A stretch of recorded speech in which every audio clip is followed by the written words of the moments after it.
How are things going, kid? Some days it's tough to make the price of a cup of coffee, isn't it? You're telling me? I thought for sure I had those people sold. Yeah, I was watching it. You're really working on them, all right. I gave it my best shot. Showed them stuff on just 3 we have in stock and gave them some figures. Guess you can't win them all. Yeah, you know, it's hard to sell a piece of paper. Maybe you can win more than you think, kid. Well, what do you mean? Well, why do you suppose that those people walked on you? Beats me. Well, think about it.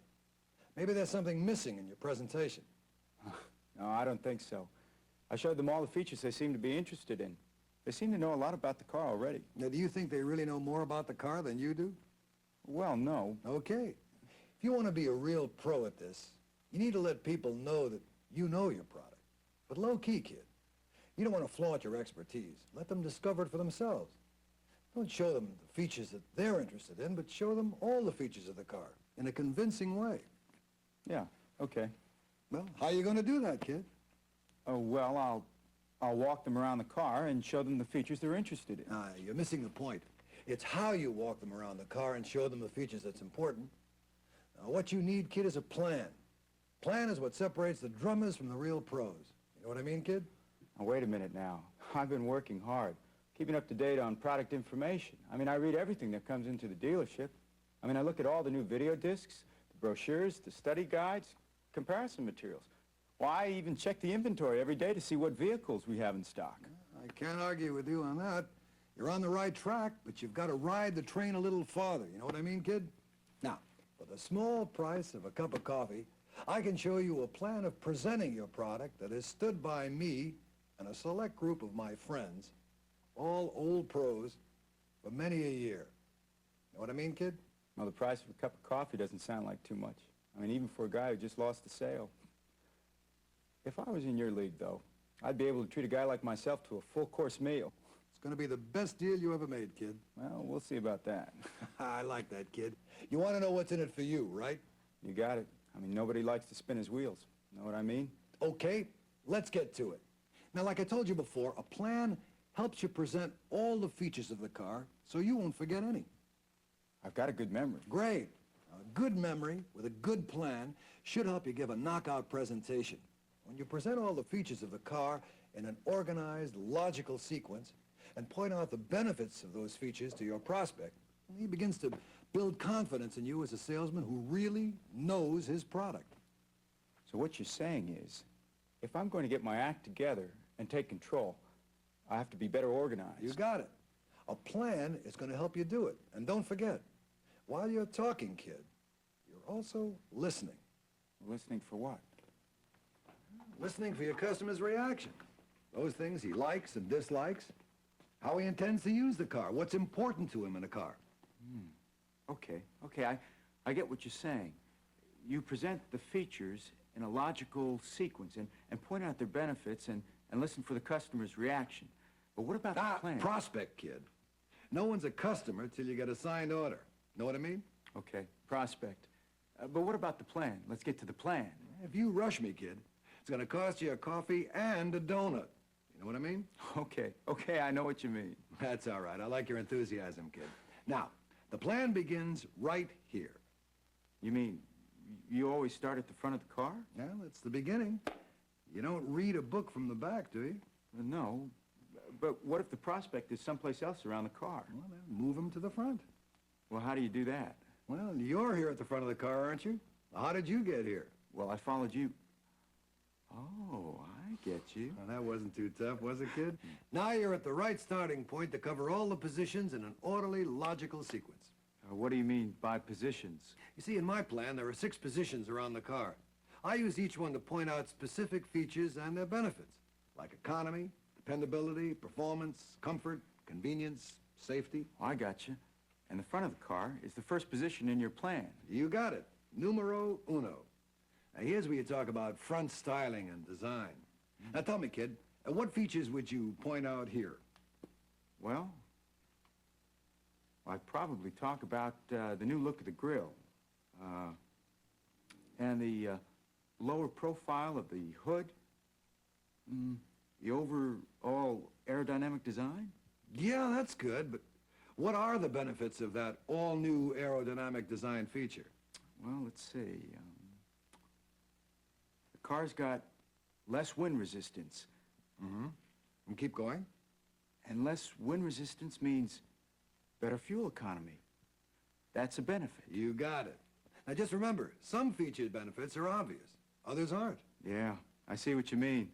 What I need to do here is translate aerodynamic design into better economy. That's right, kid. Now let's go to position number 2. Any idea where that might be, kid? Well, we're here at the front of the car. Why not open the hood? Congratulations. You just located position number 2. Stay where you are, kid. This one is on me.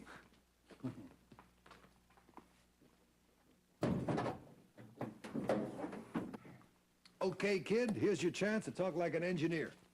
You can dazzle your customer with your technical knowledge. Now, I like to think of under the hood as the EDP. You know what I mean? No, I'm afraid you lost me. Now, EDP, that's your economy, dependability, and performance feature. Oh, yeah. This is where I can talk about all the good engineering features.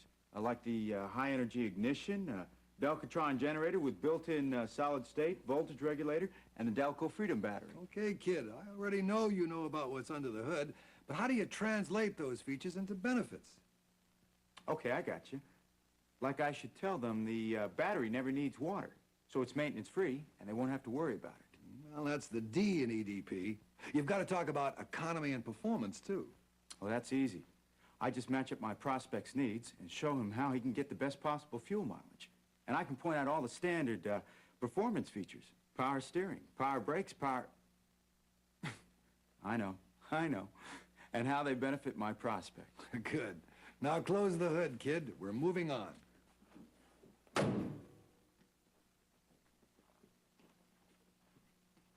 Okay, I'd like to introduce you to position number 3, passenger side exterior.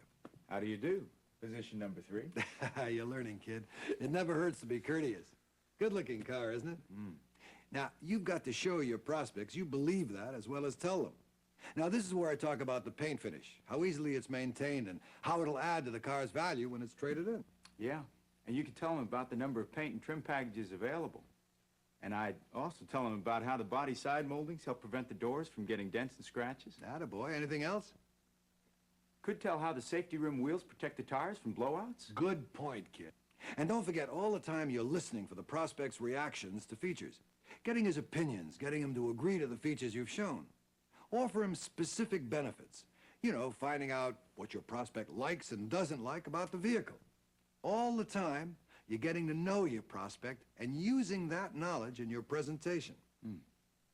Oh, I think that about does it on position number 3. And now, if you'll step this way, I'll show you position number 4.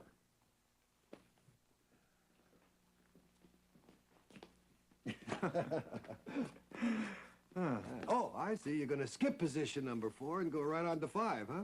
Listen, if you keep this up, kid, it's going to cost you breakfast. Know what I mean? Yeah, I know what you mean. Okay.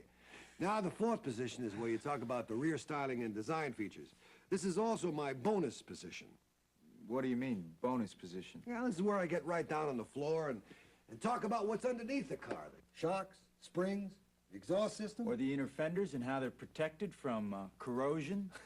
I like your style, kid. Now you can pop the trunk. Okay, position number 5. One of my favorite positions. Oh? Why is that? Well, it reminds me of an old salesman friend of mine. He'd always get right inside the trunk. In fact, on good days, when he was on a roll, he'd get his prospect to get in there with him. Certainly was a dramatic way to show how much cargo space was in the trunk. Know what I mean? Yeah. I can always relate the trunk space to the prospect's needs or activities. Room for his golf clubs, groceries, luggage, whatever. Okay. You ready for the big 6? You don't have to tell me. I already know.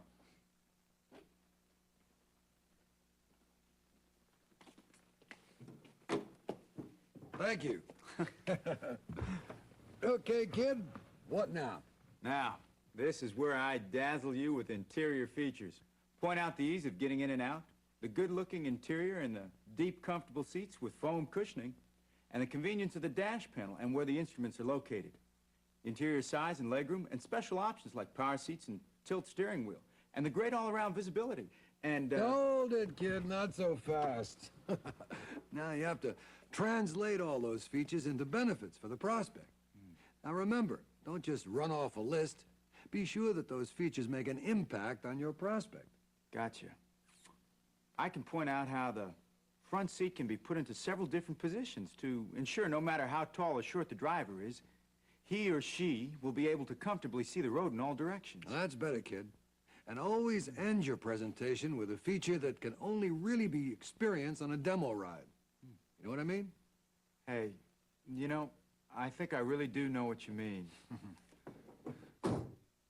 We'll see. Run it by me one time. Tell me all about the plan. Well, first of all, so I won't forget any features, I'm going to present the car in an orderly, logical sequence by using the 6-point walk-around. And then I'm going to translate those features... Duh! You're rushing again, kid.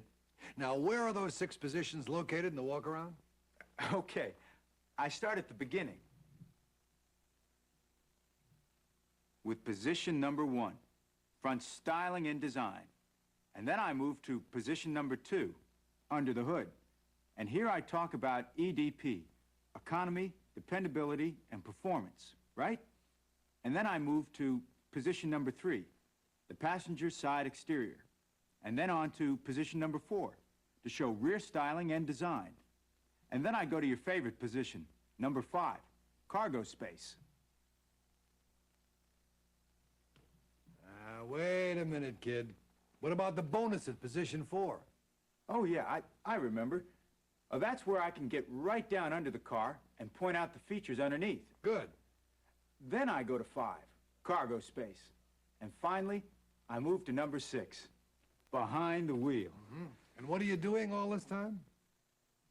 Oh, I know. Translating features into buyer benefits. Like what? Well, let's see. Economy, dependability, and performance. And then there's comfort, convenience, and safety. And while you're translating those features?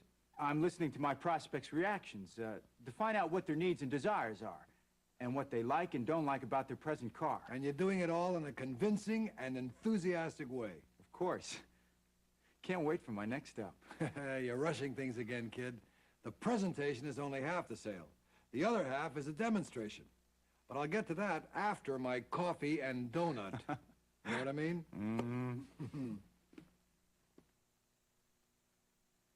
Listen, kid, I didn't expect my coffee and donut to come out of a machine. Not like the old days. Know what I mean? Well, I didn't want to take time to go out. Besides, I want to get on with this demonstration. Sit down. You're rushing me again. We're not ready to take the demo ride yet. Got to get the prospect to agree to it first, right? Yeah. I know, it's not all that easy. A lot of my prospects don't want to take a demo ride. Know what you mean. Now, why is that, do you think? Oh, you know, same old thing. They don't have time, or they already know all about the car. The fact of the matter is, they don't want to get obligated to you at this point. Yeah, I suppose you're right. Of course I'm right. But that's your job, isn't it? Getting the prospective buyer obligated to you. Now, nothing else in your sales presentation is going to get them more obligated than the demo ride. Well, sure, but how do you get them to take a ride if they don't want to? What they think they want is not as important as what you know they need. Now, all the top producers I know concentrate on easing the prospect into accepting the demo ride all during the presentation. I don't understand. Well, all the time you're presenting the car, using the 6-point system, of course, you keep mentioning how the benefits of certain features will really come alive during the demo ride. Now, if the prospect says he doesn't want to take a demo ride during the presentation, ignore it. Go on with other features. Just make sure that you keep pointing out that the demo ride is absolutely essential to proving the benefits of those features that you're talking about. Yeah, but what if he says he doesn't have time? Make sure he understands that the demo will only take a few minutes. What's a few minutes mean compared to making a big investment like buying a new car? You've got to sell him on it. Got to sell him how important it is to him. I can remember a top producer who told his prospects he wouldn't sell them a car unless they drove it. He wanted to make sure that it was the right car for them. And they appreciate that. Shows them that you're looking out for their best interests. Yeah, Something like you wouldn't buy a pair of shoes unless you tried them on first, huh? Same for cars, kid. I'd say the majority of all the cars I sold involved a demo ride. I learned a long time ago. Cars are better salesmen than I am. Know what I mean? Yeah, I guess I've been missing the boat. The prospect said he didn't want to take a demo. I took the easy way out and didn't push it. Never thought it was that important before. If I'm going to keep control, I've got to convince the customer to take that demo ride. And now you're cooking. Just remember, a successful demo ride benefits the customer, but it also benefits you by producing a bigger gross. You know what I mean? I'll see the difference in my commission check? I think you're ready to take that demo out. You bet I am. Let's go get in the car. Hey, not so fast, kid. While you're out checking on the demo, what are you going to do with your prospect? Well, usually, if I can get them to take a demo ride, I have them wait for me here in the showroom. Okay, but while they're waiting, why not have them look at some additional product info on the video center here? See, it gives your prospect a chance to see some of those hidden features that you can't show them. Like body construction and engine component features. Hey, I like that. I wonder why I never thought of it. Oh, you'll get there. Eventually. Now, you get the demo. I'll meet you out front. Car will be here in a minute. Just coming out of the wash. Good. That should give you a clue as to what you do first, before you take the demo out. Well, let me take a wild guess. The demonstration has a plan too, huh? I don't do anything without a plan, you know what I mean? And there's 6 parts to it, right? Well, if I told you there was 7, you wouldn't believe me anyway. So let's stick with 6. Oh, I'm way ahead of you. I already know what number 1 is. Nobody puts a prospect in a demo that isn't in top operating and mechanical condition. And clean, inside and out. Immaculate, kid, immaculate. And I better be fully equipped so you've got lots of options to talk about. Oh, by the way, I don't mind running out of fuel on a date, but it's embarrassing on a demo ride, you know what I mean? Yeah, I know what you mean. Okay, let's move right along to point number 2, the planned demonstration route. Oh, I don't know about that. I like to take different routes, vary the scenery a bit. Yeah, I bet you do, but wrong. For the demo ride, a pretty scenery isn't going to sell the car. A well-planned route that produces an effective ride will. Shows your prospects you're organized, not about to waste their time. Once you've eased them into accepting the demo ride, you don't want to lose a good opportunity by just driving around. You know what I mean? Okay. But what makes a good planned route? Well, in order to save the prospect's time, the route should be close to the dealership. About 10 or 15 minutes of driving time or thereabouts. Yeah, that makes sense. Now remember, the demo ride is the proof of your presentation. Tailor it so the prospect can experience for himself the benefits of the features you've talked about in your presentation. So if I've told the prospect about the advantages of power disc brakes, then I've got to show him on the demo ride just how good they work. Yeah, by providing road conditions that call for several stops along your route. Now make sure your planned route covers as many different driving conditions as you can. That'll give you a chance to demonstrate the car's road ability, comfort, and ride. You know, like stop signs, traffic signals, city traffic, open road, curves and hills, rough streets, freeways. I get you. Conditions I might not always come across if I take a random drive around. Right. And your demonstration has got to be as organized as your showroom presentation. Never met a top producer that didn't have a planned route for his demo ride. Ah, here comes our car now.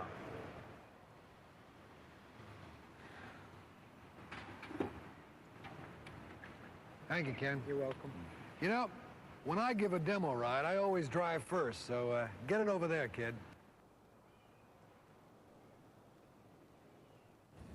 I understand my driving has nothing to do with ego.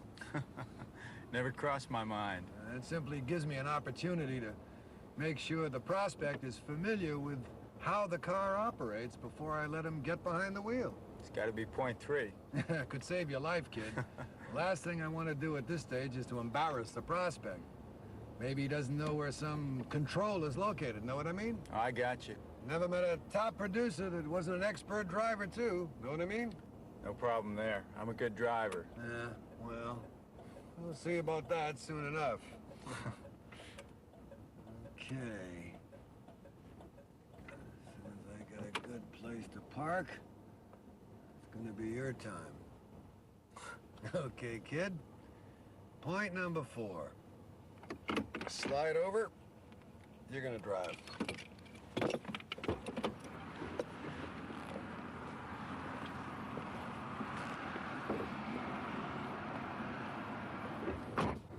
Okay, when I'm satisfied that the prospect's ready, gotta give him his chance to get behind the wheel, you know, so he can experience the thrill of actually driving his new car.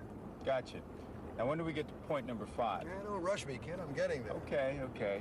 Just thought I'd ask. Actually, 5 can be a part of 3 and 4, if you know what I mean. No, I don't know what you mean. Well, it doesn't matter who's driving, you or the prospect. A demo ride is only a ride if it's not used to demonstrate those features of the car that can only be shown when the car's in motion.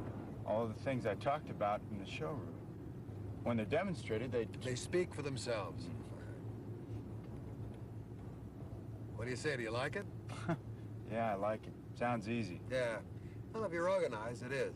And while you're riding along, describe some additional information about the vehicle. Again, you're trying to find out what the prospect likes and dislikes. Oh, you mean like letting him compare the demo car to his present car? That's it. And all the time, you're getting him obligated to you.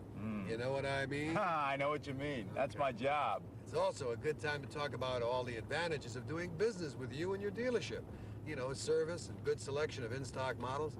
Another thing you can use the ride for is to uncover any of the prospect's objections that may not have surfaced during your presentation in the showroom. Oh, you mean like not being quite the right color? Or if it's a real strong objection, like not being the right car, you can talk them about moving into another car.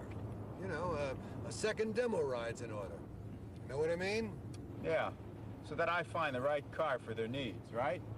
Another thing that you can use the demo ride for is if a third party is going to be involved in making the decision to buy, like the guy's wife or the woman's husband, let both parties drive.